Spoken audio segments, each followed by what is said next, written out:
So part 1లో ఇక్కడ వరకు stop చేసాము. So I'm continuing from here. Plateaus. A plateau is a landform that rises up from the surrounding land and has more or less flat surface.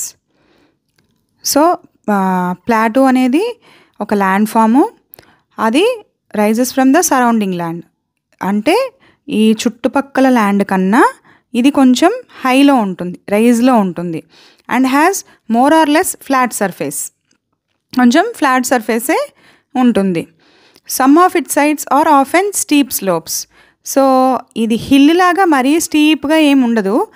Plateau అంటే మొత్తం land అనేది ఫుల్గా rise అయి ఉంటుంది, sides అనేది కొంచెం స్టీప్గా ఉంటాయి. Like mountains, plateaus can be young or old in terms of earth's history. Mountains లాగానే ప్లాటూస్ కూడా యంగ్ ఉన్నాయి, ఓల్డ్ కూడా ఉన్నాయి. 2 examples of plateaus are Tibetan plateau, the largest and highest plateau in the world.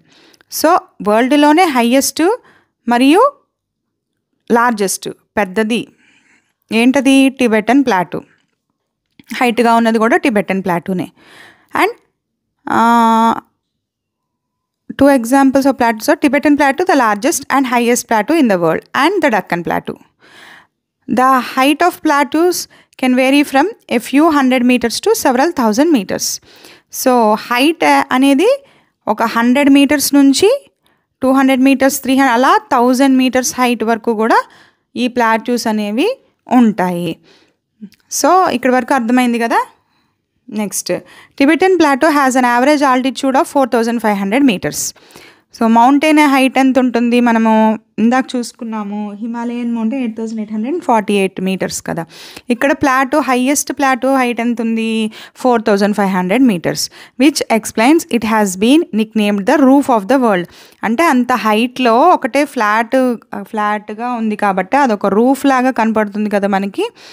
So దాన్ని roof of the world అన్నట్టు అంటున్నారనమాట. 4500 meters అనేది తక్కువ height ఏం కాదు, ఆల్మోస్ట్ హిమాలయాస్కి హాఫ్ ఉంది అనే కదా అర్థం. From east to west it is nearly 2500 kilometers long. The distance from Chandigarh to Kanyakumari. చూసారు కదా ఎంత ఉందో ఇది డిస్టెన్స్. దాని ఎంత డిస్టెన్స్ ఉంది? 2500 kilometers ఉంది. అంటే పైన మనకి పంజాబ్ నుంచి కింద కన్యాకుమారి దాకా అంత లెంగ్త్ అనమాట. అంత లెంగ్త్తో అది ఉంది Tibetan plateau. The Deccan plateau of central and south India is one of the oldest of the world. Oldest ఏంటి అంటే మనకి సౌత్ ఇండియాలో, సెంట్రల్ అండ్ సౌత్ ఇండియాలో, మధ్యలోను సౌత్ ఇండియా కలిపి ఉంటుంది డెక్కన్ ప్లాటో. ఇది ఓల్డెస్ట్ అనమాట వరల్డ్లోనే.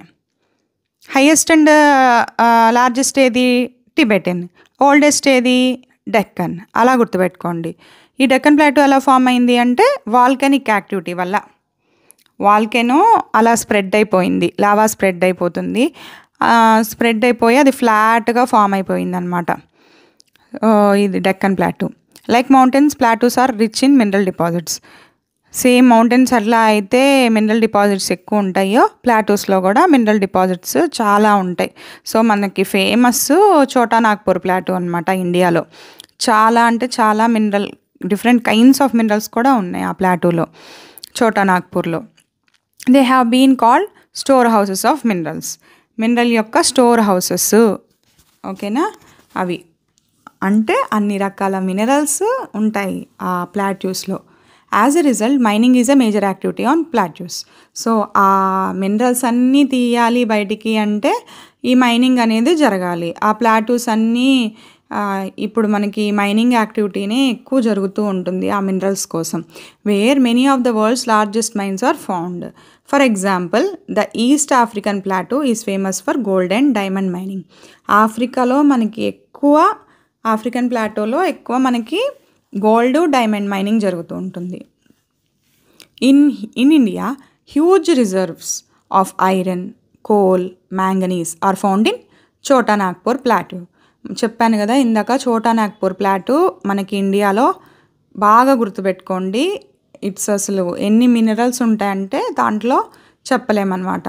ఐరన్, కోల్, మ్యాంగనీస్, ఇంకా చాలా చాలా రిజర్వ్స్ కూడా ఉన్నాయి ఆ చోటా నాగ్పూర్ ప్లాటోలో.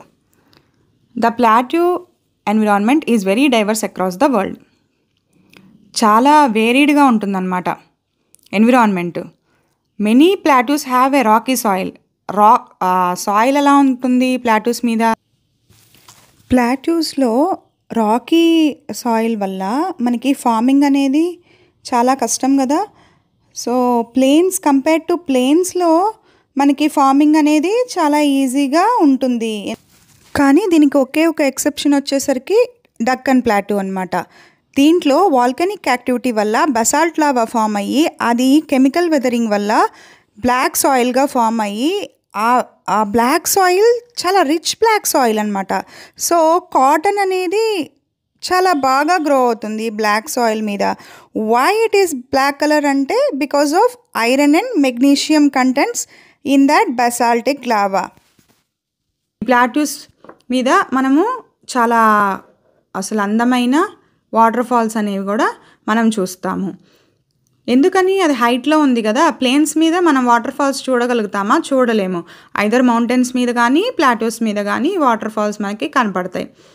సో ఈ ప్లాటూస్లో ఏ ప్లాటూ దగ్గర ఏ వాటర్ ఫాల్స్ అనేది ఇక్కడ ఇచ్చారు, ఒకసారి చూడండి.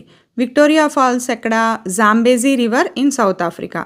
విక్టోరియా ఫాల్స్ అంటే సౌత్ ఆఫ్రికా చెప్పాలి. హుండ్రూ ఫాల్స్ ఎక్కడ? చోటా నాగ్పూర్ ప్లాటూ. ఇది ఏ రివరు? సుబర్ణరేఖ రివర్ దగ్గర. Jog Falls Sharavati river. ఇది చాలా బాగుంటుంది ఈ ఫాల్స్ ఇన్ వెస్టర్న్ ఘాట్స్. ఇది చాలా బాగుంటుంది జాగ్ ఫాల్స్, చూడ్డానికి కూడా చాలా టాల్గా ఉంటుంది. The Nohkalikai Falls drop down 340 meters from Cherrapunji plateau. ఇది ఎక్కడ? Nohkalikai Falls Meghalaya plateau. So ఒక్కొక్క ప్లాటూకి ఒక్కొక్క వాటర్ ఫాల్ ఇక్కడ మెన్షన్ చేశారు, గుర్తుపెట్టుకోండి. ఇది కంపల్సరీ, చాలా చాలా ఇంపార్టెంట్ ఎగ్జామ్ పర్పస్కి. సో ప్లాటూస్ అనేది మేజర్ వాటర్ ఫాల్స్ ఉంటాయి. స్పెక్టాక్యులర్ వాటర్ ఫాల్స్ మనం చూడొచ్చు ప్లాటూస్ మీద.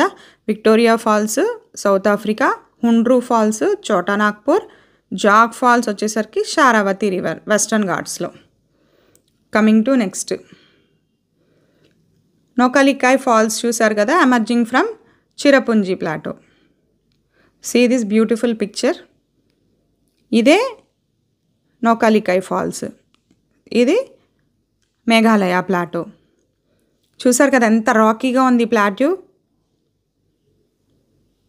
నెక్స్ట్ ప్లేన్స్కి వచ్చేసాము. Plains are land forms that have an extensive flat or gently undulating surface. అంటే చాలా వరకు ఫ్లాట్గానే ఉంటుంది, అసలు ఫ్లాట్గానే ఉంటుంది ప్లేన్ అంటే.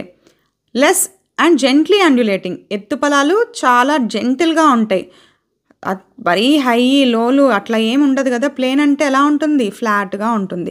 They don't have any large hills or deep valleys. Hills valleys ఉంటే దాని ప్లేన్స్ అని ఎందుకు అంటాం? అంతే కదా.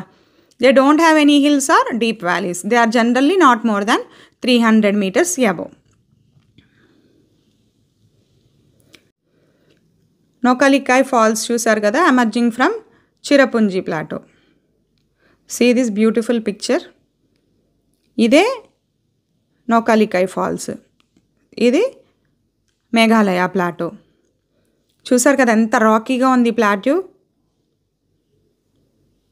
నెక్స్ట్ ప్లేన్స్కి వచ్చేసాము. Plains are land forms that have an extensive flat or gently undulating surface.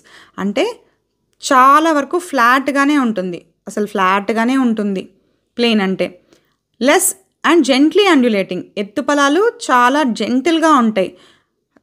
మరీ హై లోలు అట్లా ఏమి ఉండదు కదా. ప్లేన్ అంటే ఎలా ఉంటుంది? ఫ్లాట్గా ఉంటుంది. They don't have any large hills or deep valleys. Hills valleys ఉంటే దాని ప్లేన్స్ అని ఎందుకు అంటాం? అంతే కదా. They don't have any hills or deep valleys. They are generally not more than 300 meters above. Flood plains above sea level. Okay, next flood plains are one of the type of plains formed by rivers originating in mountain ranges where they collect particles of rock, salt and silt called sediments.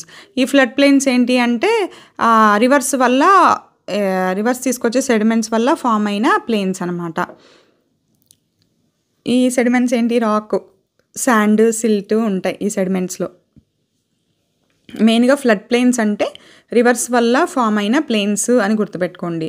Reverse తీసుకొస్తాయి collect చేసి, ఓకేనా. These sediments are carried all the way to the plains where the rivers deposit them making the soil very fertile.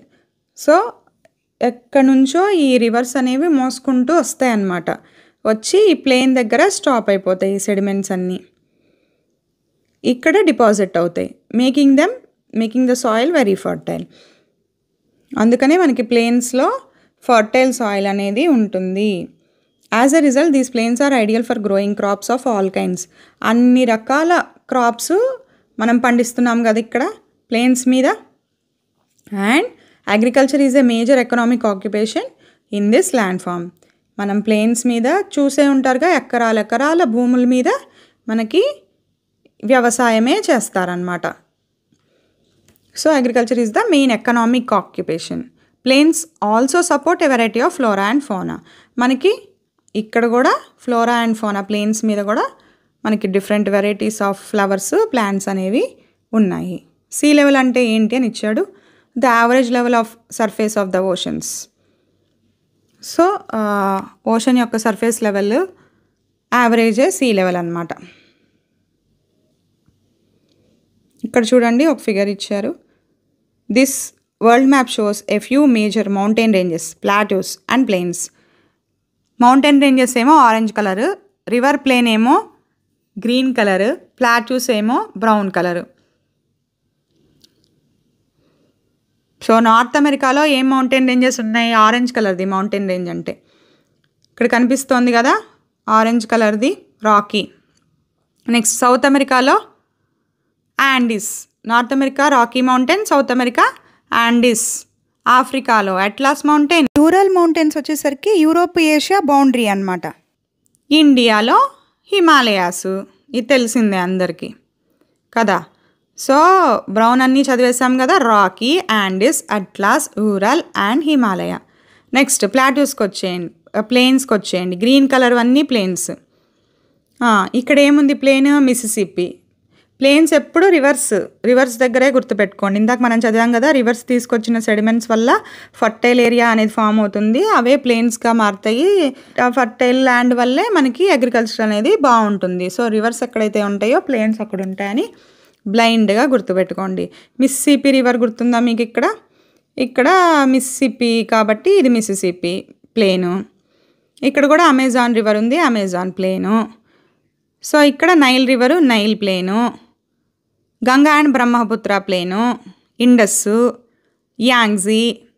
Okay, so ఇదనమాట. Next plateaus వచ్చేసరికి ఏ colour ఇచ్చారు, brown colour ఇచ్చారు. So plateaus ఉన్నాయి ఇక్కడ నార్త్ అమెరికాలో, ఏం మెన్షన్ చేయలేదు. సౌత్ అమెరికాలో వచ్చేసరికి పెటగోనియన్ ప్లాటో, ఆఫ్రికాలో ఈస్ట్ ఆఫ్రికన్ ప్లాటో. నెక్స్ట్ వచ్చేసరికి Tibetan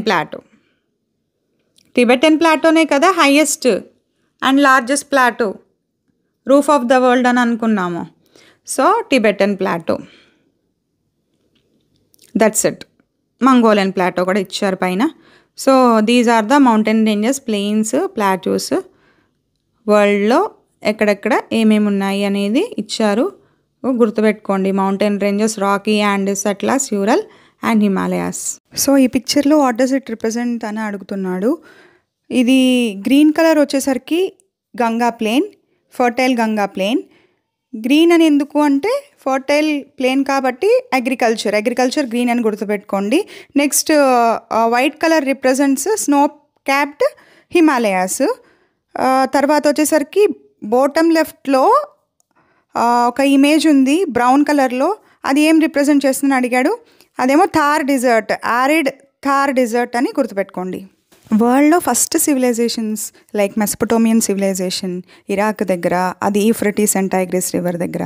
Egyptian civilization Nile river దగ్గర. అలాగే మన ఇండియాది ఇండస్ వ్యాలీ సివిలైజేషన్ వచ్చేసరికి ఇండస్ రివర్ దగ్గర. ఇలా సివిలైజేషన్స్ అన్నీ కూడా రివర్స్ దగ్గరే ఫామ్ అయ్యాయి. బికాస్ ఫర్టైల్ ప్లేన్స్ ఉంటాయి, అగ్రికల్చర్ ఉంటుంది, దాంతో మనకి ఫుడ్, ట్రాన్స్పోర్ట్ ఫెసిలిటీస్ కూడా దొరుకుతాయి. In our times too, a large part of world's population lives in plains. So ఇప్పుడు కూడా large part of world's population plains దగ్గరే జీవిస్తున్నారు. About 40 crores people, more than 1/4 of total Indian population live in India's Ganga plain. Ganga ప్లేన్లో మాత్రమే 1/4 మంది ఉన్నారు, 40 కోట్ల మంది ఉన్నారన్నమాట. గంగా ప్లేన్ అంటే గంగా ప్లేన్ ఎంత ఫర్టైలో చూడండి, ఆలోచించండి. Often called the Gangetic plain. As with many other plains of the world, the major occupations of people in this region include river fishing and agriculture. ఇక్కడ ఏమేమి చేస్తారు? రివర్ ఫిషింగ్, అగ్రికల్చర్ చేస్తారు. Food crops such as rice, wheat, maize, barley, millets are grown. అగ్రికల్చర్లో మనం అన్ని రకాల పంటలు మనం వేస్తున్నాం కదా. సో ఇక్కడ మనకి అన్ని రకాల క్రాప్స్ ఇచ్చారు, rice, wheat, maize, barley, millets. Fibre crops కూడా పండుతున్నాయి, cotton, jute, hemp. Traditional agriculture has been mostly rain fed, water through rainfall. మనకి ఇక్కడ అనీవెన్గా ఉంటుంది రెయిన్ఫాల్ అనేది. మన అగ్రికల్చర్ అనేది ఈ రెయిన్ మీదే డిపెండ్ అయి ఉంటుంది. రెయిన్ ఫెడ్ అంటే ఓన్లీ న్యాచురల్ రెయిన్ఫాల్ మీద డిపెండ్ అయి ఉండడం, వేరే ఆర్టిఫిషియల్ మెథడ్స్ ఏమీ యూస్ చేయకుండా, లైక్ ట్యూబెల్స్, కెనాల్స్, స్ప్రింక్లర్స్ ఇవేమీ వాడకుండా ఓన్లీ రెయిన్ మీదే డిపెండ్ అయ్యి ఉండడం అన్నమాట రెయిన్ ఫెడ్ అంటే.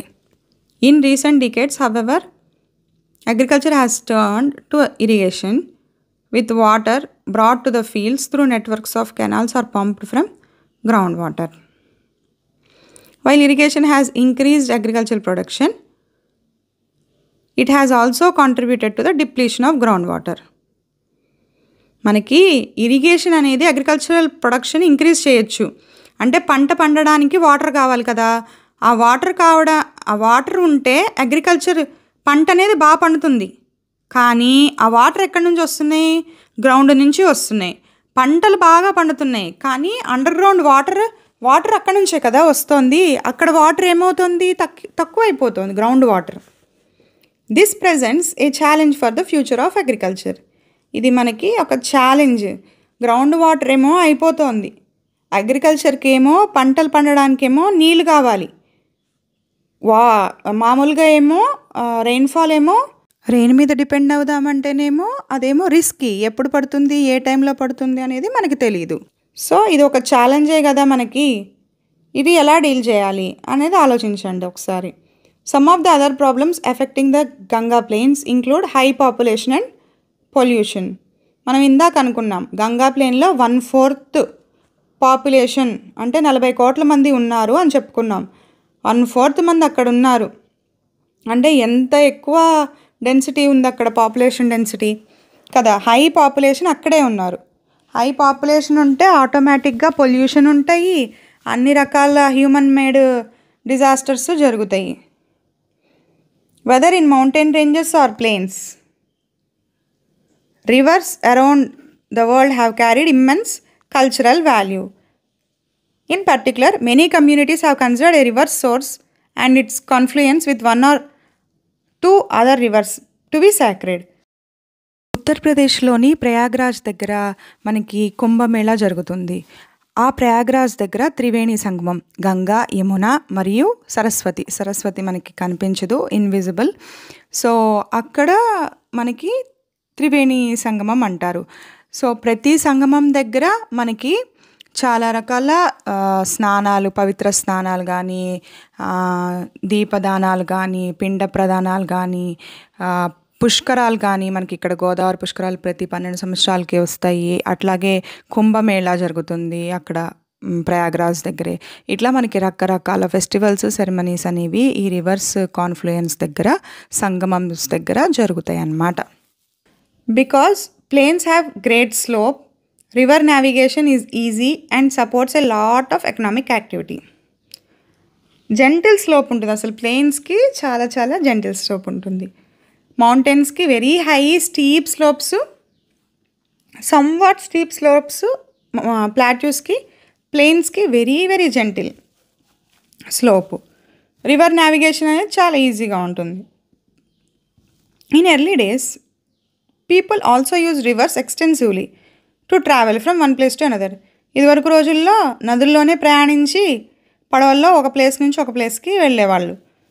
ఇప్పుడు కూడా even today there are stretches along the Ganga where people prefer to use boats.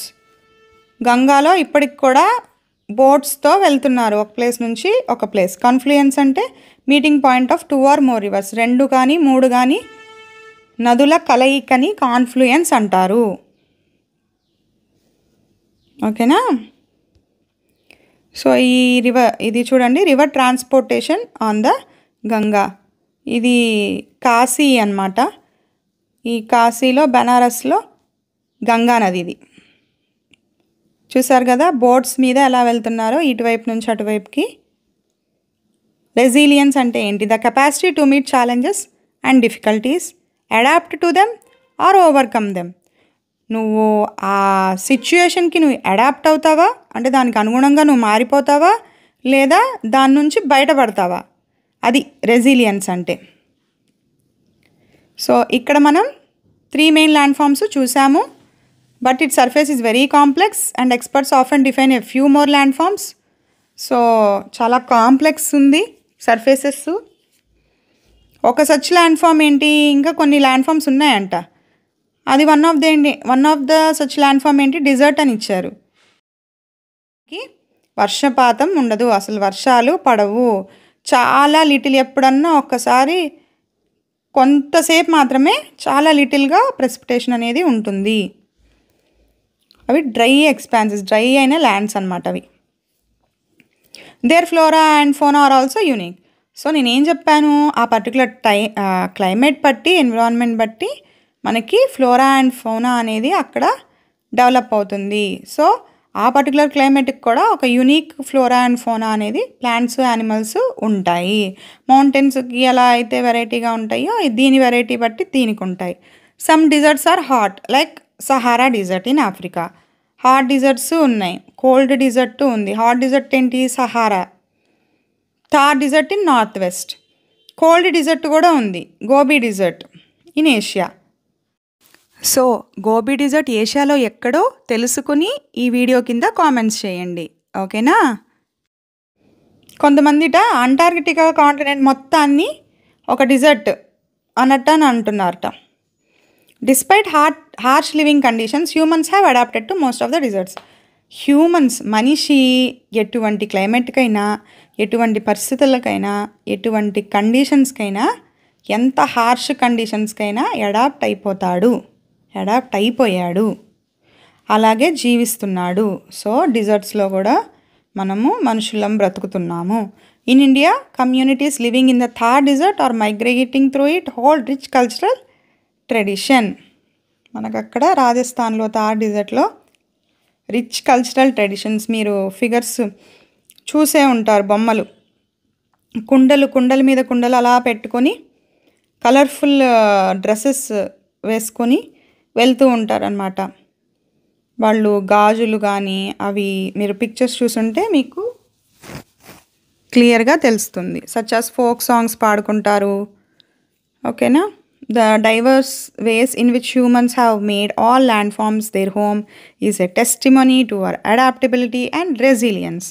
చెప్పాను కదా, ఫస్ట్ నుంచి మనిషి అనేవాడు అన్ని డిఫరెంట్ కైండ్స్ ఆఫ్ ల్యాండ్ ఫామ్స్లో బ్రతకడానికి అలవాటు పడిపోయాడు. వాటి మీద ఉన్న ఛాలెంజెస్ కానీ ఆపర్చునిటీస్ యూస్ చేసుకోవడం, ఛాలెంజెస్ని ఫేస్ చేయడం చేస్తూనే ఉన్నాడు గత కొన్ని డికేడ్స్గా.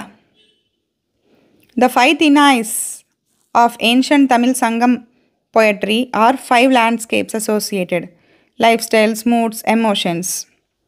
సో కింద ఇచ్చిన తమిళ్ సంగం పోయట్రీలో 5 రకాల ల్యాండ్స్కేప్స్ ఇచ్చారంట. ఒకసారి చూద్దాం ఏ రకమైన ల్యాండ్ ఫామ్ అది ఏమి ఆక్యుపేషన్ చేశారు ఆ ల్యాండ్ ఫామ్ మీద. కురింజి అంటే అంట మౌంటైనస్ రీజియన్ అని అర్థం అంట తమిళ్ లిటరేచర్లో. అక్కడ ఏం చేసేవాళ్ళు, హంటింగ్, గ్యాదరింగ్ చేసేవాళ్ళు. అంటే మౌంటైన్ రేంజ్లో కష్టం కదా అగ్రికల్చర్, ఫార్మింగ్, అందుకని అక్కడ మెయిన్ ఆక్యుపేషన్ ఏం పెట్టారు, హంటింగ్, గ్యాదరింగ్ అని పెట్టారు. ములాయ్ అంటే గ్రాస్ ల్యాండ్స్ అండ్ ఫారెస్ట్. అక్కడ ఏం చేశారు, క్యాటిల్ రేరింగ్ చేశారు. జంతువుల్ని తీసుకెళ్ళడం, ఆ గ్రాస్ ల్యాండ్ మీద గడ్డి కానీ తినిపించడం, తీసుకురావడం. ఇదే కదా గ్రాస్ ల్యాండ్స్ అంటే. మరుడం, మరుడంలో ఫర్టైల్ అగ్రికల్చరల్ ప్లేన్స్. మరుడం అంటే అగ్రికల్చర్ ప్లేన్స్, అంటే ఇవి మనము ప్రస్తుతం నివసిస్తున్న ప్లేన్స్ అన్నమాట.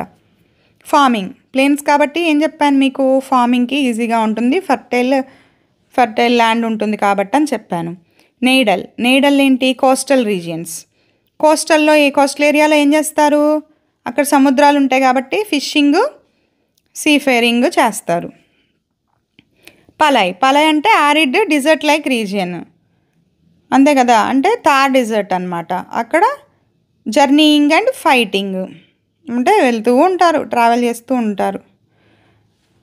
These 5 Thinais constitute a different classification of landforms than the one we have seen, but they reflect a keen awareness of diverse regions and their characteristics.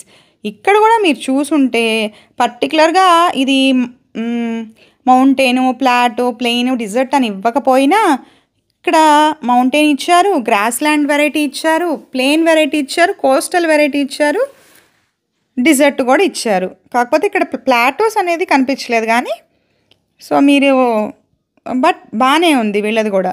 అంటే ఎప్పుడో ఓల్డ్లోనే వీళ్ళు ఇంత బాగా డివైడ్ చేశారనమాట, కేటగరైజ్ చేసేసారు. Very nice. They also illustrate the deep connection between humanity and the natural environment. Okay, so ఇవన్నీ మనం చూసాము ఈ చాప్టర్లో అని ఇచ్చాడు. So successfully completed 3rd chapter also. Please go through these questions. So match the words చూద్దామా. Mount Everest ఏంటి దీంట్లో చెప్పాలి మీరే. నెక్స్ట్ రాఫ్టింగ్ ఎక్కడ చేస్తాము, రివర్ దగ్గర చేస్తాము. నెక్స్ట్ క్యామెల్స్, క్యామెల్స్ ఎక్కడ ఉంటాయి, డిజర్ట్లో ఉంటాయి. ప్లాటూ అంటే ఏంటి, ఇక్కడ ఏమన్నా ఉందా, రూఫ్ ఆఫ్ ద వరల్డ్ ఉంది చూడండి, Tibetan plateau roof of the world కదా అది. గాంజిటిక్ ప్లేన్, ప్లేన్లో ఏం చేస్తారు, రైస్ ఫీల్డ్స్ ఉన్నాయి. వాటర్ వే ఏంటి, గంగా. మౌంట్ కిలిమంజారో ఏంటది, ఆఫ్రికాలో ఉంటుంది. యమునా అనేది ఏంటి, ట్రిబ్యూటరీ. సో మౌంట్ ఎవరెస్ట్ మీద క్లైంబింగ్. సో సక్సెస్ఫుల్గా ఫినిష్ చేసాము. Students please go through this. If you అంటే మీకు ఏమైనా డౌట్ వచ్చినా మళ్ళీ ఒకసారి బ్యాక్ వెళ్ళి వినండి. ఒకవేళ మీకు మరి స్లోగా అనిపిస్తే స్పీడ్లో పెట్టుకుని వినండి. It depends on individual whether it is speed or fast. If you have any doubts in chapter 3 landforms and life, please comment and please give your valuable feedback so that I can proceed with the next chapters. Thank you so much for listening. Bye bye.